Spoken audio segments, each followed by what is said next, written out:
Okay, APRS cat 2024 8th class entrance question పేపర్లో ఈరోజు 61st question అయితే చూడండి. What is the perimeter of the given figure? ఇక్కడ ఒక పటాన్ని అయితే ఇచ్చినారు. సో ఈ ఫిగర్ యొక్క పెరిమీటర్ ఎంత అని చెప్పి అడుగుతున్నారు. సో పెరిమీటర్ చేయడానికి ఏం చేస్తాం మనము?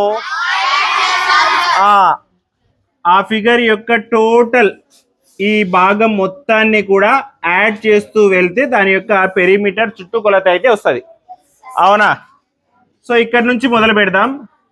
ఫస్ట్ ఎంత ఉంది? ప్లస్ ఇక్కడ ప్లస్ ఇక్కడ ప్లస్ మళ్ళీ ఇక్కడ ప్లస్ ఇక్కడ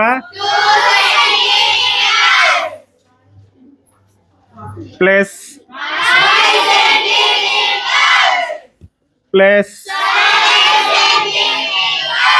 ప్లస్ ప్లస్ అంతే. అవునా? సో ఈ మొత్తాన్ని కూడా మనం యాడ్ చేస్తే ఈ ఫిగర్ యొక్క పెరిమీటర్ ఎంత అనేది తెలిసిపోతుంది. 2 + 3 5 + 3 8 + 3 11 + 2 13 + 5 18 + 3 18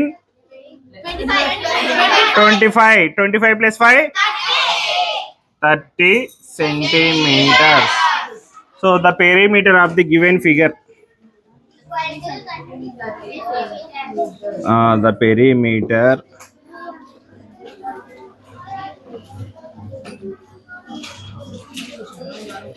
given figure equal to 30 centimeters. So what is the right option? 330 centimeter is the right option. అర్థమైందా? ఇలా ఏ ఫిగర్ అయినా ఇవ్వని దాంట్లో పెరిమీటర్ కనుక్కోమని ఇక్కడ మొత్తం వాల్యూస్ ఇచ్చినారనుకో, వాటి మెజర్మెంట్స్ ఇచ్చినారంటే మొత్తాన్ని కూడా యాడ్ చేసేస్తే అదే perimeter. Okay, next 62nd question చూడండి. From the figure what is the line segment drawn from the centre of the circle to a point on the circle called? So ఇక్కడ ఒక circle figure అయితే ఇచ్చినారు. ఈ circle యొక్క centre point దగ్గర నుంచి ఈ సర్కిల్లో ఏదైనా ఒక సైకిల్ మీద లైన్ మీద ఉన్నటువంటి ఏదైనా ఒక పాయింట్కి గీసినటువంటి లైన్ సెగ్మెంట్ని ఏమని పిలుస్తారు అనేది మన క్వశ్చన్. 4 ఆప్షన్స్ అయితే ఇచ్చినారు. ఫస్ట్ వన్ వచ్చేసి సర్కంఫరెన్స్, సెకండ్ వన్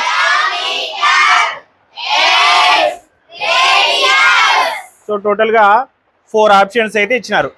ముందుగా సర్కంఫరెన్స్ అంటే అర్థం ఏంటంటే పెరిమీటర్ ఆఫ్ ది సర్కిల్, అంటే ఒక పాయింట్ దగ్గర నుంచి స్టార్ట్ అయ్యి సర్కిల్ మొత్తం తిరిగి అదే పాయింట్ వరకు ఉన్నటువంటి ఆ మొత్తం డిస్టెన్స్నే సర్కంఫరెన్స్ అని చెప్పి అంటాం.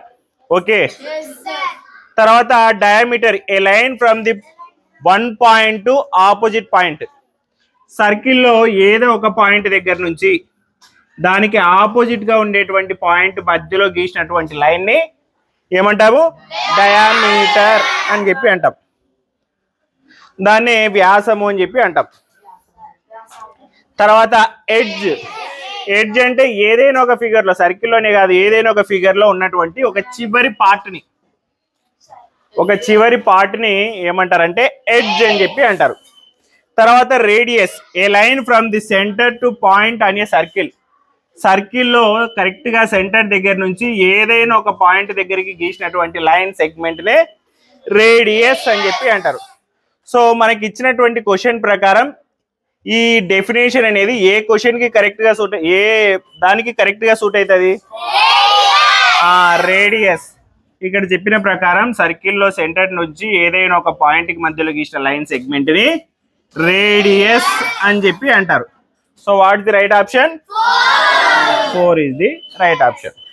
అర్థమైందా? నెక్స్ట్ 63rd క్వశ్చన్ చూడండి. Find the area of the shaded region if each square represent 1 square centimetre. ఇక్కడ ఒక పెద్ద ఫిగర్ అయితే ఇచ్చినారు. అందులో టోటల్గా 1 2 3 4 5 ఇట్లా 5 ఇట్లా 1 2 3 4 టోటల్గా 20 స్క్వేర్స్ అయితే ఉన్నాయి. ఆ 20 స్క్వేర్స్లో 1 2 3 4 5 స్క్వేర్స్ అయితే షేడ్ చేయబడినాయి. ఇక్కడ ఏం చెప్తున్నారంటే ఒక్కొక్క స్క్వేర్ అనేది ఒక్కొక్క సెంటీమీటర్, ఒక్కొక్క స్క్వేర్ సెంటీమీటర్ని రిప్రజెంట్ చేస్తే ఇక్కడ షేడ్ చేయబడినటువంటి 5 స్క్వేర్స్ ఎంత కొలత, ఎంత స్క్వేర్ సెంటీమీటర్స్ ఉంటాయి అని చెప్పి అడుగుతున్నారు. టోటల్గా 4 ఆప్షన్స్ ఇచ్చినారు. 20 square centimetres, 15 square centimetres, 5/15 square centimetres, 5 square centimetres. So ఇక్కడ మనకి క్వశ్చన్లోనే చెప్పినారు ఒక్కొక్క స్క్వేర్ వచ్చేసి రిప్రజెంట్ 1 స్క్వేర్ సెంటీమీటర్ అని చెప్పి. సో ఈచ్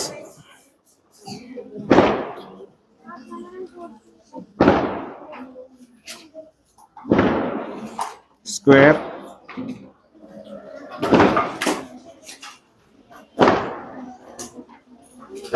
represents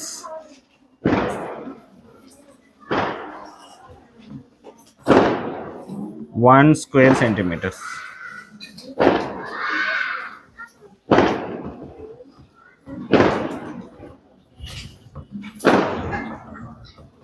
సో టోటల్గా ఎన్ని షేడెడ్ స్క్వేర్స్ ఉన్నాయి?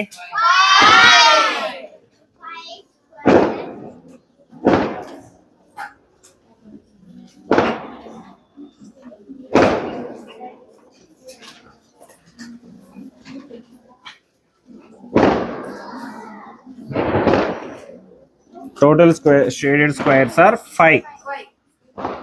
So 5 into 1 square centimeter.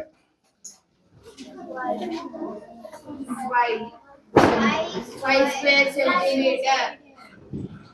ఎంత వస్తుంది? 5 square centimeters. 5 square centimeters.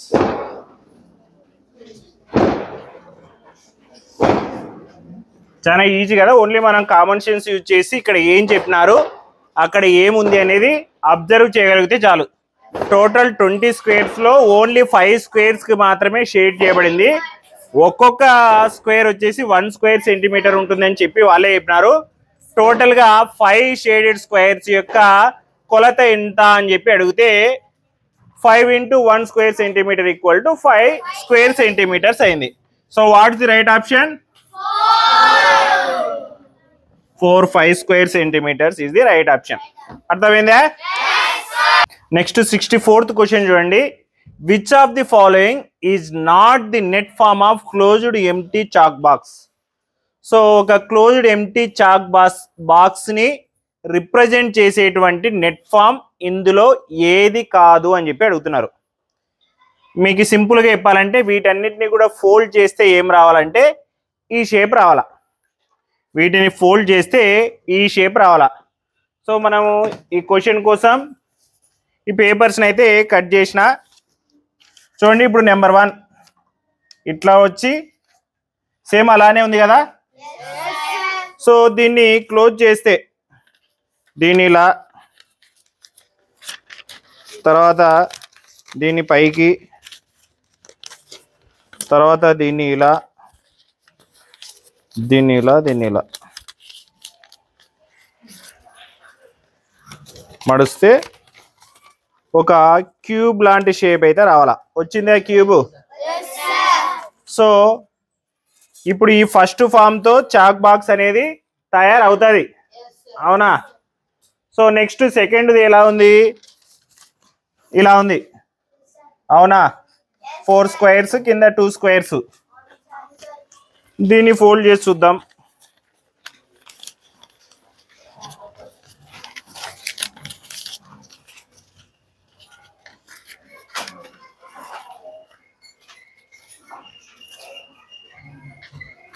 దీన్ని మడుస్తే ఏమవుతుందంటే ఈ సైడ్ బాగా మిగిలిపోతుంది.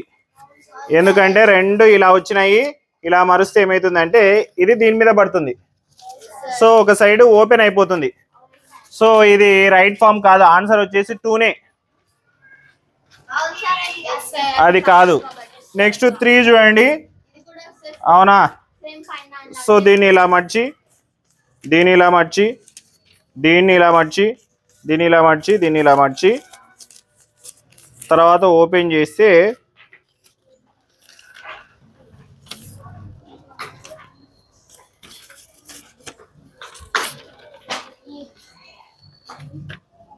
క్యూబ్ వచ్చేస్తుంది. అవునా, క్యూబ్ వచ్చేస్తుంది. సో దాంతో కూడా క్యూబ్ అయితే తయారవుతుంది, చాక్ బాక్స్ అయితే తయారవుతుంది. నెక్స్ట్ ఇది, సో ఇది కూడా అంతే. దీనిలా దీనిలా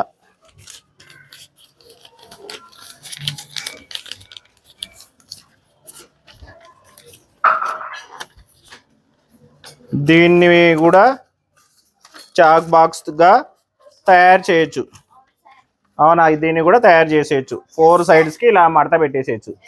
మీరు ఒకసారి గమనిస్తే ఈ 3 కూడా ఒకటే షేప్సే. దీన్ని ఈసారి ఇక్కడ కిందికి తిప్పేసినారు, ఈసారి ఏం చేసినారంటే దీన్ని యూతల్ సైడ్ వేసినారు. సో ఈ 4 కూడా ఒకటే షేప్సే. సో ఈ షేప్ అనేది ఉంటే క్యూబ్ చాక్ బాక్స్ అనేది తయారవుతుంది, ఒక క్యూబ్ బాక్స్ అనేది తయారవుతుంది. ఇలా ఉంటే దాంతో క్యూబ్ బాక్స్ అనేది తయారు చేయలేము, ఒక సైడ్ ఓపెన్గా ఉంటుంది. So what's the right answer? 2. కానీ మనకి ఎగ్జామ్లో ఇలా పేపర్స్ కట్ చేసి అంత టైం ఉండదు కాబట్టి మీ మైండ్ యూజ్ చేయాల. ఓకేనా?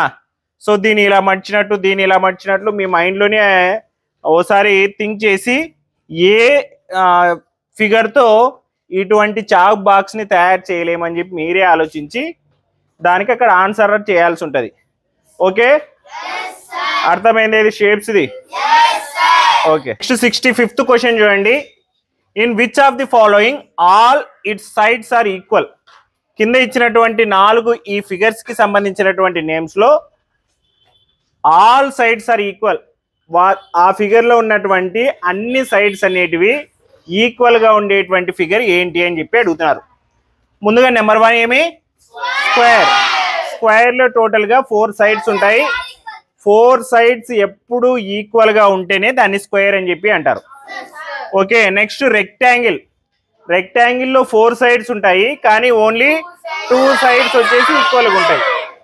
Next triangle. ట్రయాంగిల్ లో 3 సైడ్స్ ఉంటాయి, ఓన్లీ ఈక్వలేటరల్ ట్రయాంగిల్ లో మాత్రమే 3 సైడ్స్ ఈక్వల్ ఉంటాయి, మిగతా ట్రయాంగిల్స్ లో 3 సైడ్స్ ఈక్వల్ గా ఉండవు. Next circle. సర్కిల్ కి సైడ్స్ అనేటివే ఉండవు. So what's the right option? 1. So squares లో ఉన్నటువంటి 4 సైడ్స్ కూడా always equal. So the answer is square number 1.